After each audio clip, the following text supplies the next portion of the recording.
let's get started with the video, you guys. It's so exciting. Oh my god, you stop it, you. But don't.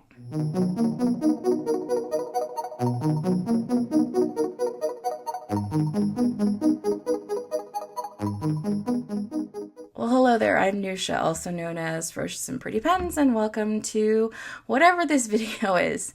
I'll tell you what it is. This is a continuation of Artsy Fartsy time with your fountain pens, inks, and other tools. Part 2 of the Mandala Series. If you didn't watch the first one, I will go ahead and link it over here, I believe, in the cards. So take a look at that, and it'll go over mandala setup and the tools that you need in order to set it up. And in this video, we're actually going to do the mandala, and it's real time because I'm a terrible planner and I just feel like winging it.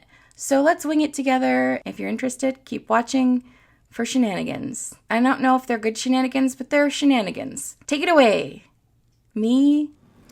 So I would normally do this type of artwork on Tomoe River paper in my sketch notebook. But since this is more so about me teaching than me having a piece of artwork that I can post to Instagram later, I thought we would just stick with the Rhodia dot pad for this session. And I've already done the pre-work. I've gone in and used my handy dandy compass, which I really need to get a new one. This thing was driving me nutty trying to get it to do what I needed it to do. I don't know if you can see that. The lead is super dull, so that made it a little bit difficult in getting the right angle, but it's all a learning curve. We're talking about circles, and we're talking about curves too now. Get it?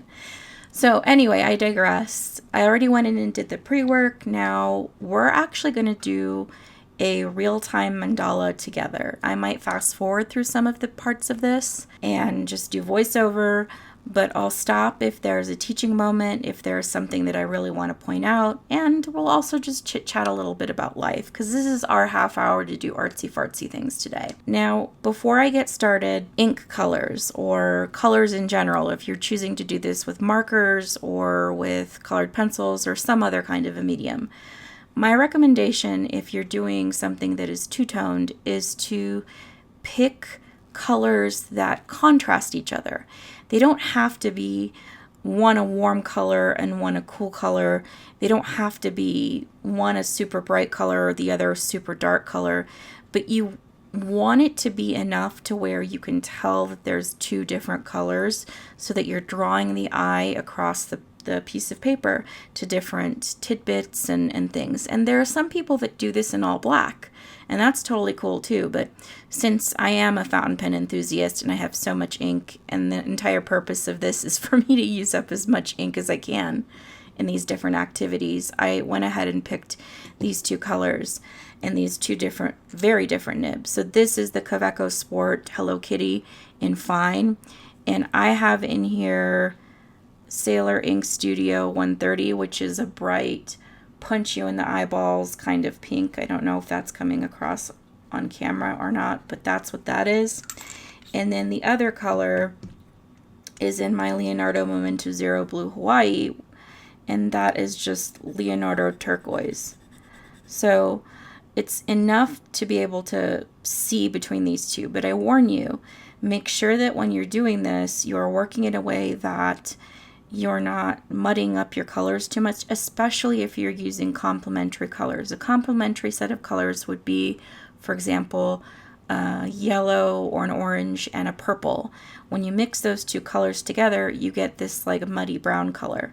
So just make sure that you're paying attention and that you're waiting for your inks to dry if you're choosing to use colors that are like that. Even I'm going to be waiting for my inks to dry because these are different enough and one is super dark, but again, it's all about that contrast that I mentioned before. In our last session, I mocked up this kind of lazy people's way of doing a mandala in pencil, and I'm going to use some of the elements that we did in this one, but at the same time, I'm going to expand on it a little bit and maybe make some changes as we go through, because your artwork is your world, so you don't have to do what I'm doing, But if you want to follow along and either do your own thing or do what I'm doing, feel free to do so. Grab a sheet of paper, grab a couple of colors, and I hope you did your pre-work already, and let's go. Now, real quick before we actually put ink to paper, I went ahead and made these circles bigger than I might have if this were an actual art piece for myself. And that's because I want it to be visible on camera, the things that I'm doing. I'm not in like a crazy nice studio. I'm sitting here recording with a microphone in my phone. And so it's sometimes hard for me to be able to capture some of the details that might be really small. So we'll do our best with what we got. And if you have any questions, feel free to leave them in the comments. So let's get started. Now for the center, I divided this up into 16ths. And so we have 16 different petal situations here. And I'm going to do what I did in the last one, and I'm going to do a flower just like I did before in the center there. Just make sure I stay in focus so that you're not getting to see my super blurry hand throughout this whole thing. So I'm going to actually follow the guides, believe it or not. And I did use, just like I showed you guys in the last video, I used a kneaded eraser to go in and take out as much of the lines as I possibly could. This line, the lines from the compass are a little dark. I did my best in trying to get them off, but you just go around one more time because I don't want this to be evident that I cheated when I get to the final piece. Oh, and the other thing too is, I don't know if you guys noticed this or not, but this was not me. This is actually the Rhodia paper. So Rhodia paper, every once in a while, you'll find an imperfection like that. It's true. It happens. And it's okay. All right. Now that I managed not to completely erase all of the lines, we're going to go like this. We're actually going to use blue for the very, very center. It makes no sense because what kind of flower would have a blue center? But this is my world. I'm going to do what I want. And then, you know what? I'm not going to wait for it to dry. I'm just going to go. I'm going to go because I want to go. And I'm going to do something like this. I'm going to do like a heart shape petal like that. I'm going to go around. I'm going to keep doing the same thing. And if it's not 100% perfect, like what just happened here, dang it. That's okay. We have ways that we can fix that. Don't you worry. I'll show you how to fix mistakes. Because mistakes are just opportunities. That's all they are. They're happy mistakes, as Bob Ross would say.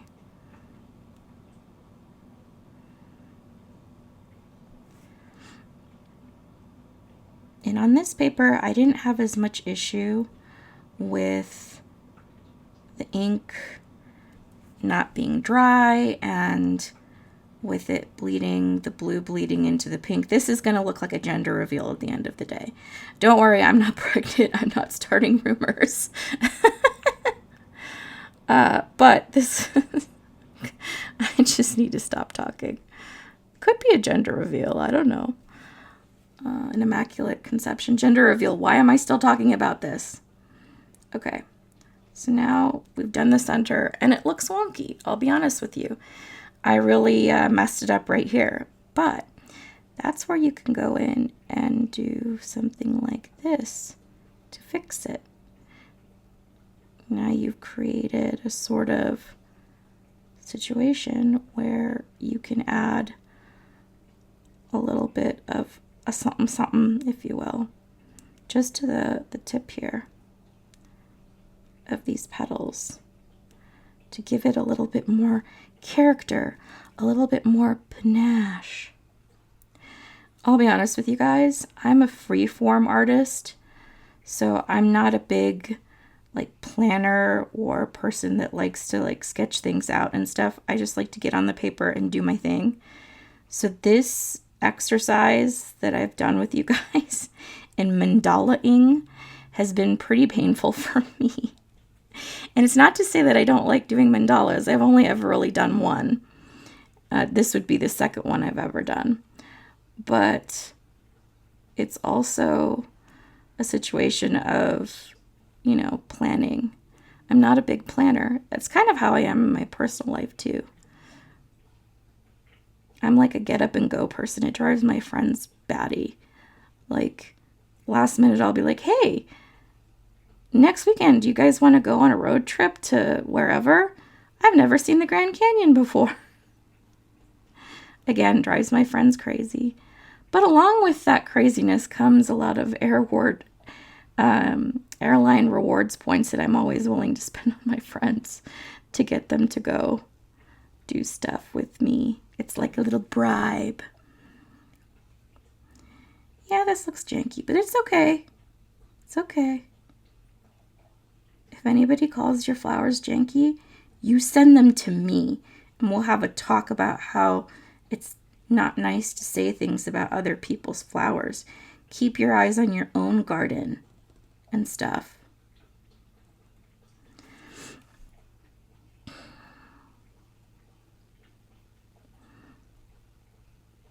Yeah, I have a feeling this is going to be way more than a half hour, so that's why I said I'm going to speed it up a little bit in certain parts.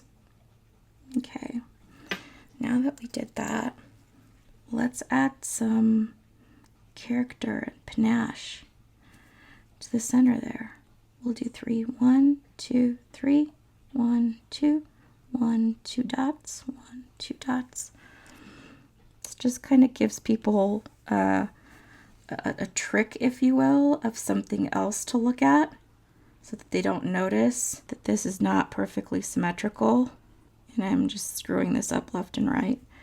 This is usually not my normal angle of doing stuff. And while this is supposed to be symmetrical, don't get too caught up in it. It's not perfect. Because if anybody has the audacity to say anything to you, they don't even know. I'll go mama bear on them. Totally kidding. But I'm not. There you go. So there's that center. Now the next piece of this.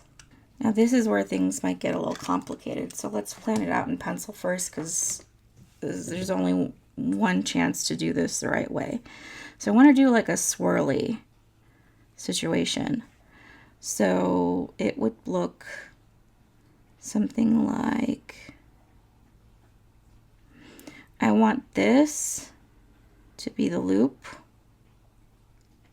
And I want the loop to be basically a full dot grid. So then we'll do the same, a little bit bigger maybe. Do the same over here. And we'll go all the way up. Yeah, like that. And then we'll do the same over here.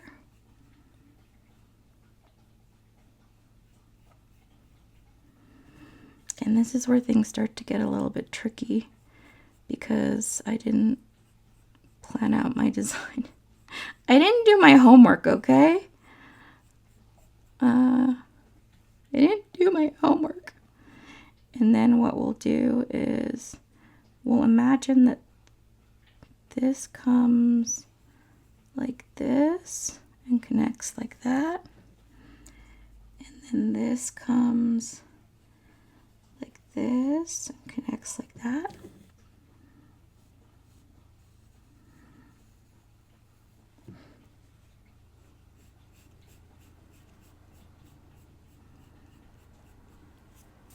Okay, did you kind of see what I did there? So I guess maybe I am planning stuff out now. I didn't mean to. Now, with this, we might want to make it so that it is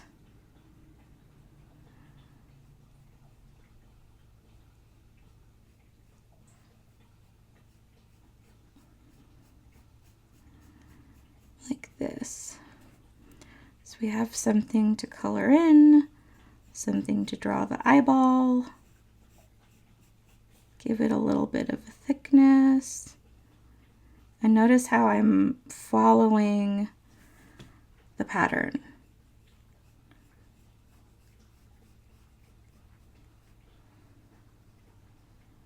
And what we'll do is when we draw this, we'll draw it so that it looks like a piece of it, the line is over the other piece. Because like if you draw, for example, I'll use this as a scratch paper.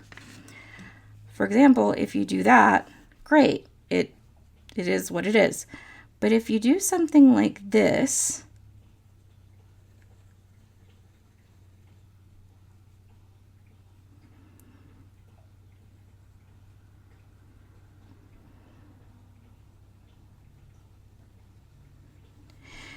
you make it look like this piece of it is behind this piece. So you're giving it a sort of depth. So we got to decide, what do we want it to look like so that it's consistent, right? So I want this to look like it's on top.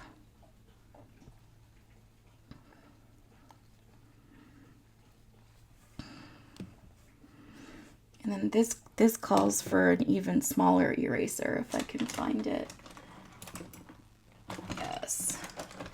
So here's another eraser that I have that I absolutely love. And it's the Mono, what is this? 0 by Tombow in 2.3. So, oops, as I smack things around. So the cool thing about this is that it's why did my camera just do that? Pay no attention to the man behind the curtain. It's 2.3, so that means it's 2.3 millimeters, and it's really great for going in and erasing really small, fine details, like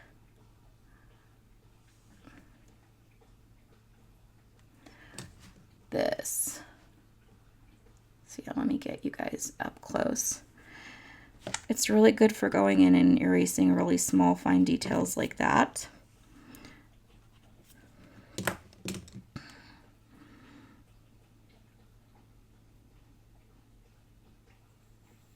So then that's on top. That's behind. That's on top. And that's behind. There you go. I don't know. It made sense in my head, but there's probably something wrong with it. I'm going to go in with the kneaded eraser and just kind of pick this up a little bit. And at the very end, we will do an erase session. I do not recommend doing that if you're using a very sheeny ink, because really sheeny inks never truly really dry, and you're going to have a smudge situation. So whatever inks that you choose, make sure you choose wisely. Okay, now we're going to do it. We're going to do it. I'm going to do it. Go slow. And I don't recommend doing what I just did. If I was smart, which usually I am pretty smart, but just not today, I would have started up here because I'm right-handed instead of being down here and now having to pay attention and wait for it to dry. But that's okay. I'll just be really careful. Don't forget to keep your direction of your pen strokes consistent if you're doing this with a fountain pen, because it will make a difference, if you will.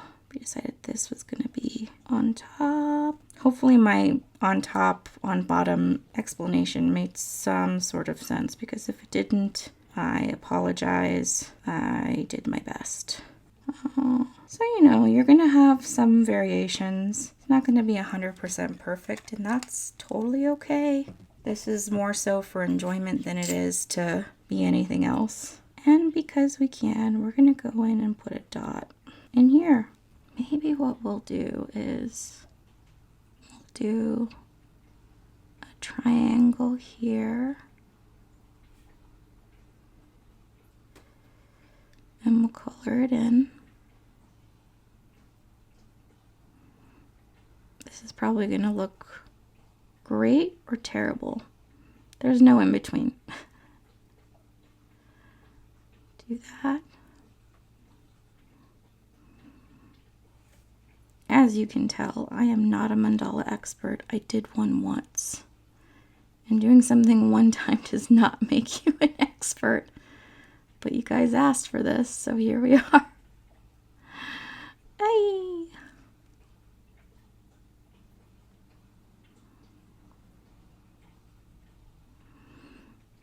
So here's another weird thing about me. I do not watch other people's YouTube channels when it comes to this hobby. And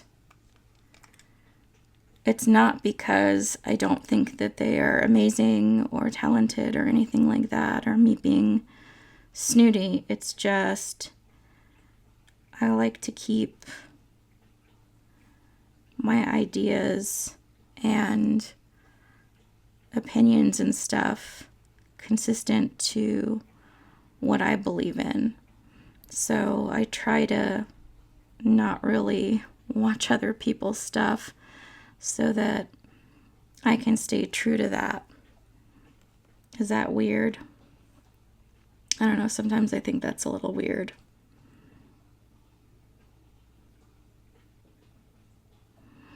We'll do dots, we'll do 3 of them.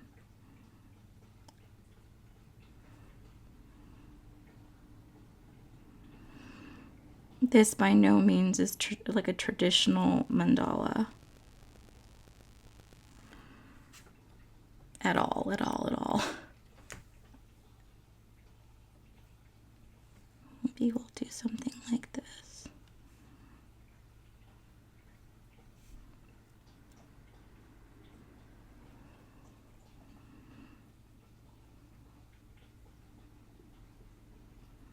Keeping with the triangle theme. So that's 2 and 3. Okay, now I just gotta repeat that. Is this painful for you guys? Because it's painful for me. It kind of looks like something. Things are starting to happen. That's cool. I'll take it. Again, this is all about shapes and symmetry. So circles, lines, triangles, diamonds, trapezoids. That's what this is all about. Okay, cool. That actually looks kind of cool. I'm kind of surprised. I surprised myself. Okay, now the next one that we're going to do, this is the petal design that we went over in our flora and fauna session. So this is nothing new. Nobody panic. We're just going to follow along the circle until we get to about here. It's not really a petal. It's more of like a, oh, it could be a petal. It's way more oblong and different than what we've done in the past. That's the thing too with mandalas is you can, oh, just scared myself. I feel like that was one of the cats knocking something over on a shelf. But I'm in the zone, you guys. I am in the zone. In the zone. So the thing with mandalas is that you can take Zentangle patterns and you can apply them to mandalas. Mandalaing is like choose your own adventure. Now, if I were smart, I would have picked one of the dot grids as to where to start bringing this down. So it would be a little bit more consistent, but I didn't do that. So it is what it is. So if you've seen me do one petal, you've seen me do all of the petals. Kind of stinks having to do this by yourself because if I was there with you, I would totally be looking over your shoulder going, so what answer did you get for number 25? No, I'm just kidding. I was so not that kid in school. I was very shy until people got to know me, and then I was not so shy anymore. I kind of goofed this up a little bit. Started taking it down too early. But that's okay, because there's things that we can do to fix it. That's the other thing too. Don't think of imperfections as, oh my god, I screwed up. Think of it as an opportunity to try and troubleshoot how to hide it. I honestly don't know what this is, but I'm doing it anyway.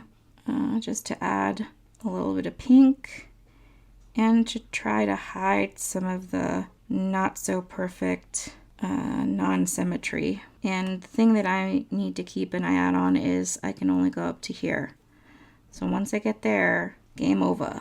Try and maintain some semblance of symmetry. Very similar to sibilance. I like that word, sibilance. I'm just gonna color this part of it in. If I could turn back time, I would have probably planned this better. That's okay. If I could find a way, I'd take back some of these things that I put on the paper, and you'd say it's okay. Don't ever choose me to be your karaoke partner because it'll be painful. I'm just saying. Okay, so now this so far is the design that we are left with. It's not bad. Looks kind of cool. Now, I'm actually going to be lazy and I'm just going to put in a block of pink. Did I mention I'm hungry? Because I'm hungry. I'll follow along the circle. It's another design element that you can use to your advantage when you're being lazy like me. And being lazy is okay. It just means that you're way more efficient than everybody else. And then let's do inside some bleh, because I am not coloring a large area of space in with a fine nib. That is not what anybody came here to see. I didn't come here to do that. And this is darkened up quite a bit since I first filled it. Oh my god, I'm totally out of frame.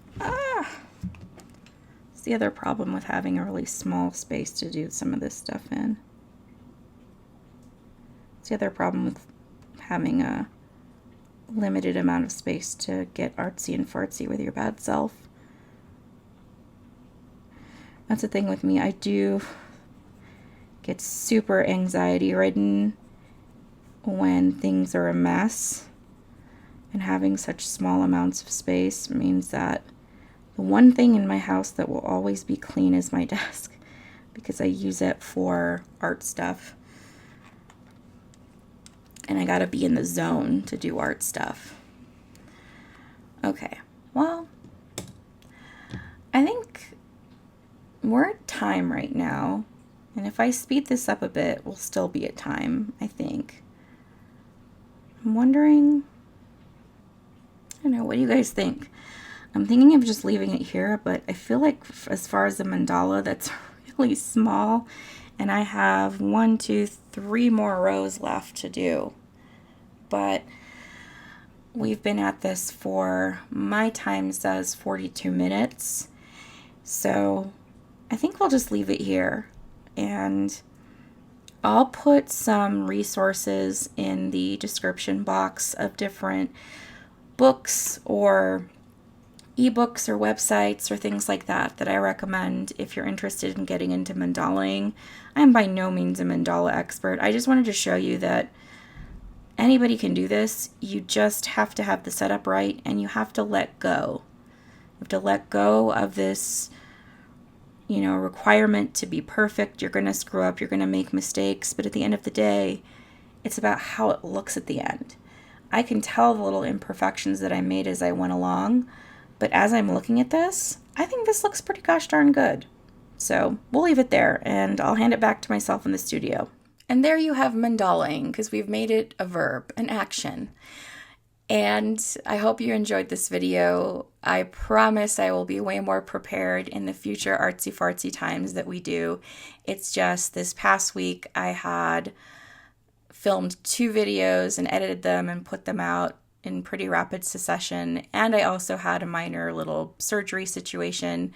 We won't get into any of the details of it, but if you're a woman or even if you're a man, just make sure you get your yearly checkups, because you never know, something that might be super small right now might turn into something crazy and big and very scary 10 to 20 years from now. So yeah, that's the more you know. Just a little reminder for all of us as we get older. We're not as invincible as we thought we once were. Anyway, this week was more about just relaxing and trying to get healthy and take care of myself and all of that stuff. But as I said, I'm totally fine. Nobody panic. I hope you enjoyed the video. I hope you enjoyed mandaling with me. It really was a minute of zen, even though it was chaotic as all get out because I didn't plan the design at all. But I think it turned out looking pretty gosh darn good at the very end.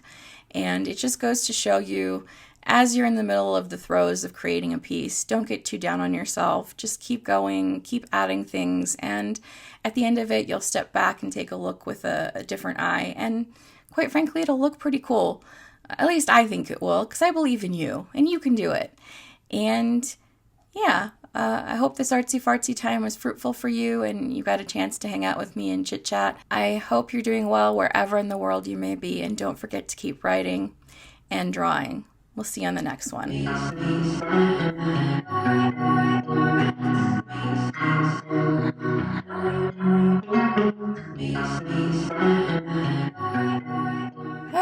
And you can see the reflection of my computer in my glasses.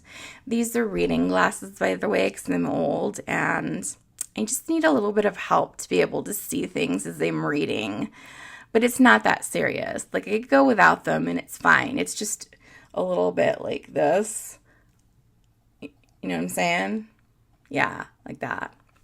Anyway, so who's your friend that totally forgot to film an intro to her video? It doesn't feel like getting dressed and putting on makeup, so this is how she's going to do it.